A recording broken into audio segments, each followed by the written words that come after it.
வணக்கம் அனைவருக்கும். உங்களுக்கு ஃபோமோ இருக்கா? ஃபோமோ அப்படிங்கிற ஒரு டிசீஸை பற்றி தான் பார்க்க போகிறோம். சரிங்களா? கோல்டு பிளே அப்படின்னு ஒரு கான்சர்ட் நடந்துச்சு மும்பையில். அந்த கான்சர்ட்டுக்கு போகிறாங்க ஒரு பொண்ணு. போயிட்டு ரிட்டர்ன் வந்ததுக்கு அப்புறம் தான் அவங்களுக்கு தெரியுது ஃபோமோ அப்படின்ற ஒரு மனநோயில் ஒரு டிசீஸ்னு சொல்லலாம். அது அவங்களுக்கு இருக்குது. என்ன அப்படின்ட்டு பார்க்குறாங்க. அதோடைய ஒரு குட்டி ஸ்டோரி தான் இது. ரெடிட்டில் வந்த ஒரு ஸ்டோரி. ஸோ இந்த அம்மா ஒரு 19,000 சம்பாதிக்கக்கூடிய ஒரு 24-year-old கேர்ள். இவங்க வந்துட்டு இந்த கோல்டு பிளே கான்சர்ட்டுக்கு போகிறாங்க. கோல்டு பிளே அப்படின்னா பிரிட்டனில் இருக்கக்கூடிய ஒரு ராக் பிளே பேண்டு கான்சர்ட்டுக்கு போகிறாங்க.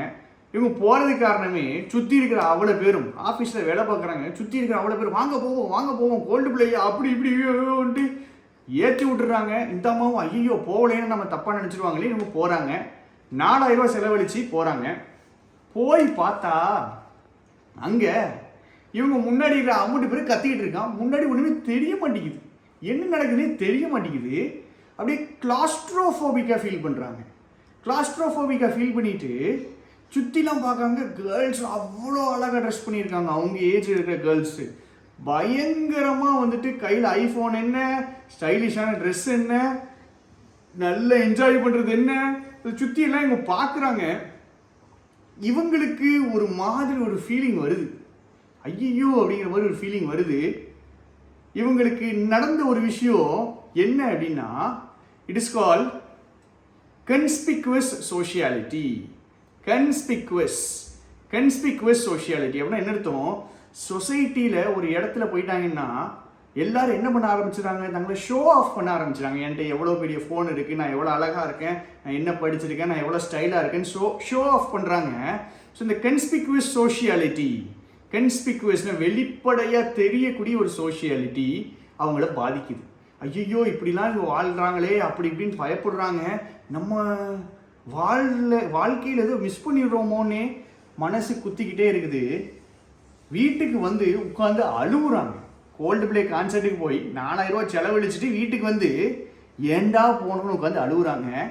ஏன்னா இவங்களுக்கு வந்த disease FOMO. It is called fear of missing out. அப்படின்னா அவன் அதை என்ஜாய் பண்ணுறான், இவங்க இதை பண்ணுறாங்க, அவங்க அப்படி பண்ணுறாங்க, இவங்க இப்படி பண்ணுறாங்க. அவங்க இன்ஸ்டாகிராம் ஃபோட்டோவை பார்த்தேன், அவங்களுடைய வாட்ஸ்அப் ஸ்டேட்டஸை பார்த்தேன். அதெல்லாம் பார்க்கும்போது எனக்கு வரக்கூடிய ஒரு பயம், ஒரு ஃபீலிங் என்ன, அவன் அவ்வளோ என்ஜாய் பண்ணுறானே, அவன் அப்படி இருக்கானே, இவன் இப்படி இருக்கானே, நான் அப்படி வாழலையே, நான் வாழ்க்கையில் ஏதோ மிஸ் பண்ணிட்டனோ அப்படின்னு நினைக்கக்கூடிய இந்த ஃபீலிங். சரியா? கதையை கண்டினியூ பண்ணுறதுக்கு முன்னாடி நாளைக்கு 10:30 டிஎன்பிசிக்கு லைவ் இருக்குது. சரிங்களா? ஸோ 3 hours லைவ் இருக்குது, மறக்காமல் வந்திருக்கேன். அதே மாதிரி பேங்கிங் ஸ்டூடெண்ட்ஸ்க்கு 6 o'clock நம்மளுக்கு எடிட்டோரியல் ரிவிஷன் டெஸ்ட் இருக்குது. நைட்டு 9 மணிக்கு நம்ம புக்கு லான்ச் பண்ணுறோம், மறக்காமல் வந்துருங்க. So back to the story. இப்போது இவங்களுக்கு என்ன நடக்குது? இவங்களுக்கு நடக்கிறது ஒரு கன்ஸ்பிக்வஸ் சோஷியாலிட்டினால, வெளிப்படையாக தெரியக்கூடிய சோஷியாலிட்டினால ஃபோமோ வருது. ஃபோமோ வந்துட்டு பயங்கரமாக இவங்க மனசுடைஞ்சி ஃபீல் பண்ணி ரெட்டிட்டில் பயங்கரமாக எழுதியிருக்காங்க. இதுக்கு நிறைய பேரால் ரிலேட் பண்ண முடியுது. ரெட்டிட்டில் மட்டும் இல்லை, நான் சொல்லும்போது உங்களாலையும் ரிலேட் பண்ண முடியும். சரிங்களா? ஸோ இதுக்கு நான் என்ன சார் பண்ணுறது? ஆமாம், இது நீங்கள் சொல்கிறது கரெக்டு தான். மற்றவனையெல்லாம் பார்க்கும்போது அவனுடைய ஸ்டேட்டஸையோ அவனுடைய இதையோ இல்லை அவங்களுடைய சோஷியல் மீடியாவில் எதை பார்த்தாலோ நான் ஏதோ மிஸ் பண்ணுற மாதிரி எனக்கு ஃபீலிங் வரத்தான் செய்யும். ஃபஸ்ட்டு விஷயம், இது எல்லாருக்குமே வரும், இது எல்லாருக்குமே நடக்கும். எவன் ஸ்டேட்டஸை பார்த்தாலும் நம்மளுக்கு நடக்கும். எனக்கு நல்லா அவேராக இருக்க ஒரு ஸ்டோரி, ஆக்சுவலாக நடந்த ஒரு விஷயம். ஃப்ரெண்ட் ஒரு பையன் குற்றாலம் கொடைக்கானல் போகிறாங்க சார். கொடைக்கானல் போகிறாங்க. மலை ஏறும்போது பார்த்தீங்கன்னா வாந்தியோ வாந்தி. இவன் வாந்தி, பக்கத்தில் இருக்க வாந்தி, பின்னாடி இருக்க வாந்தி, அவ்வளோ பேர் வாந்தி. எல்லோரும் வாந்தி எடுக்கிறாங்க. ஏறும்போது என்கிட்ட பேசுனது என்ன அப்படின்னா, ஏண்டா வந்தோன்னு இருக்குடா, அவ்வளோ தூரம் நாங்கள் டயர்ட் ஆகிட்டோம், அவ்வளோ வாமிட்டு, ரொம்ப டயர்டாக இருக்குது அப்படின்ட்டு மலை ஏறினதுக்கப்புறம் பேசிட்டு அவனை போடுற ஸ்டேட்டஸும் இன்ஸ்டாகிராம் ஃபோட்டோ எப்படி இருக்குது அப்படியே சிரிச்சிட்டு ஈன்னு பல்ல காமிச்சிட்டு கொடைக்கானல் வைப்ஸ்னு ஹேஷ்டேக் போட்டு போடுறாங்க. ஸோ அந்த ஃபோட்டோவை பார்க்கும்போது என்ன தெரியும்? என்னமா என்ஜாய் பண்ணுறான், ஐயோன்னு நினச்சி நமக்கும் ஃபோமோ வந்துடும். ஆனால் ஆக்சுவலாக நடந்தது எத்தனையோ வாந்தி எடுத்து எவ்வளவோ கஷ்டப்பட்டு எவ்வளவோ விஷயங்களை தாண்டிட்டு அங்கே போய் நிற்கும் போது மட்டும் ஏதோ பர்ஃபெக்டாக இருக்கிற மாதிரி, ஏதோ பிரச்சனையே இல்லாத மாதிரி அந்த பிக்சரில் நம்மளும் காமிக்கிறோம், பக்கத்தில் கூட காமிச்சிடுறான். இதுக்கு ஒரு பேர் இருக்கு, கியூரேட்டட் பர்ஃபெக்ஷன். கியூரேட்டட், உருவாக்கப்பட்ட, ஆர்டிஃபிஷியலாக உருவாக்கப்பட்ட பர்ஃபெக்ஷனுங்க.